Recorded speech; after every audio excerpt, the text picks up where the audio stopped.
nice introduction.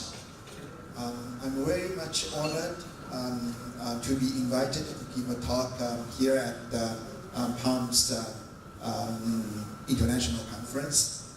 Thank you, George. Thank you, Suresh. Bring me to your beautiful country. And I also encouraged by George. He wants me to talk about the Belt and Route subject. Thank you. And today, to a certain extent, it's on all my University Toronto connection bring me to here. In particular, my advisor, Suresh Chatterjee, also in the audience. Thank you, Suresh. I just want to since I'm from Hong Kong, and recently, in the last few years, there was a few initiatives brought us attention on this Belt and Route initiatives. Back to 3 years ago, United Nations, the European Commission on Economics set up an expert center on public-private partnerships in transportation logistics in Hong Kong, and where the CTU is the center for the expert, in particular on transportation logistics.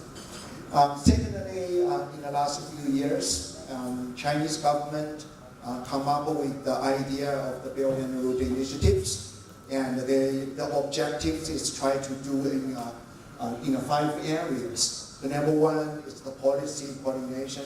Number 2 is infrastructure connection. Number 3 is promoting trade. Number 4 is working on financial facilitation. And number 5 is in promoting people's exchange. And nevertheless, university in Hong Kong and our Hong Kong government also wants to play a certain role in this Belt and Road initiatives. And as a university, we're looking into sort of development, investment projects. We're looking into how those projects can be carried out. And we also try to do field studies and try to get information. What is the successful factors and what are the lessons that has been learned. And in one of the projects that we are looking into, we associated with a company, Chinese Merchandise Group, and which it's a company back to a Qing dynasty, state-owned company with a history more than 150 years. And we work closely with that company, and that is the sort of few things which we learned over the process. And in particular, that company recently has a project in the southern part of the Sri Lanka, Tota. There's a big project over there, and we have been following that company for quite a few months, and we try to share what we learned over that project in this presentation. Please stop me at any point of time if you have questions. Back to Hong Kong, probably 2 weeks ago, there was a conference or industrial a consortium, a conference. They're looking into what is the connectivity to the sort of economics and development.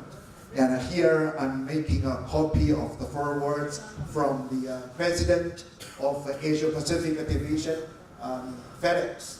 And she talks about why connectivity is important. And bear in mind, and what she said 3 points. 1, the trade needs to be open. 2, we should embrace the technology. 3, the infrastructure is the key. And she also tried to make points in terms of the infrastructure. Usually that takes multiple years of the development. So therefore, that requires both industry and a government with a vision, with a determination, and to have collaborative work. So that is bringing me back to the Belt and Road initiatives. And I mentioned with that 5 areas of connections, and which goes through with our studies And we find, of course, that 5 areas, and I mentioned before, that is a policy coordination and infrastructure connection, promoting trade, and also facilitating financial facilitation. Probably on that so-called 5 areas, that is another area which when we talk about the trade is goods needed to be produced, goods needed to be shipped around, and that probably from our angle, and we see that is probably it's the area we need to pay additional attention as well. So we look into the Belt and Road initiatives. Definitely they are involved with the material dimension of the challenges. Number one, I don't think China or Chinese enterprises with lots of experience on that. And we're talking about the trade, talking about investment, talking about the port, those type of a project. What is the legislation and what is the regulation environment in particular country? And we work with the United Nations, and the United Nations last year we had the United Nations public-private partnerships workshop in Hong Kong, 3 days workshop in Hong Kong, and UN giving us a mandate. It says the number one thing is zero tolerance on corruption. So how can we, make those projects without the corruption? That's a huge challenge. I mentioned, countries in this part of the world, other than people in Europe, where the public-private partnerships has been around for 100 years, and we are lacking of the experience. So on that, started with that. And I'm sort of talking about, when we, Chinese government talk about this, Belt and Road initiatives, the number one thing probably is investment. And the Asian Development Bank, 2 or 3 years ago, looking into the infrastructure of the, from South Asian countries. And if you look at that, and even China, India, and they expected, over $1,000 billion of the dollars of the investment, and what the Chinese government put the money in, and there's Asia Infrastructure Investment Bank, and which has $100 billion US dollars, and Silk Road Fund with the $40 billion US dollars, and there are also Chinese Development Bank in many other potential investors from government side, and putting another $100 billion. So add them all together, and that is more or less like 250 or 300 billion of US dollars. And last September, there was a conference in Hong Kong talk about this infrastructure Belt and Road initiatives, and I was as an audience, and one of the speakers from Indonesia, and he was representing one province from Indonesia, and he listed, what is sort of the potential project with Indonesia on this so-called infrastructure-related project, and he added them up, and even his own province and needs more than $100 billion US dollars of investment.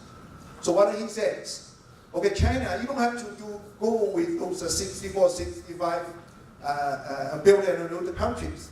Just come to our Indonesia, and we need your money, and we need money more than what you have. So just come to our Indonesia and to do the investment. However, he also made a point, and he says, and in Southeast Asia, and in terms of those infrastructure-related projects, in the past, usually come from Japan, from Asia Development Bank. So when the Japan come to Indonesia to do the project, usually they work with the government, says, if you need a highway, and we come up with the design, and we send the financial support, and you just listen to what we try to do. And the Chinese government, as I mentioned, And in terms of its sort of ambition, and in terms of its financial capability, and in terms of its technology or its know-how in infrastructure related projects, it does not allow the Chinese government to say, okay, you hands off, you do things, we just build a road for you. So with the Chinese government, trying to promoting with those projects, they say we need to find a project is bankable, and we need to find a project is sustainable, and by that regarding, that brings us to sort of the model of the public-private partnerships, and in terms of the PPP, public-private partnerships. So that requires the collaboration between public and private sectors, and those good PPP projects, or as far as we know, are very much in the public service area, like infrastructure, like hospitals, like even jails. Those are public products, and the relationship, which requires the investors and the public, the government, to have risk sharing, benefit sharing, that sort of mechanism. So the past PPP projects, if you look at in different countries, in finance, from a finance angle, usually that happens in the underdeveloped countries, and in terms of looking to the efficiency, usually it happens in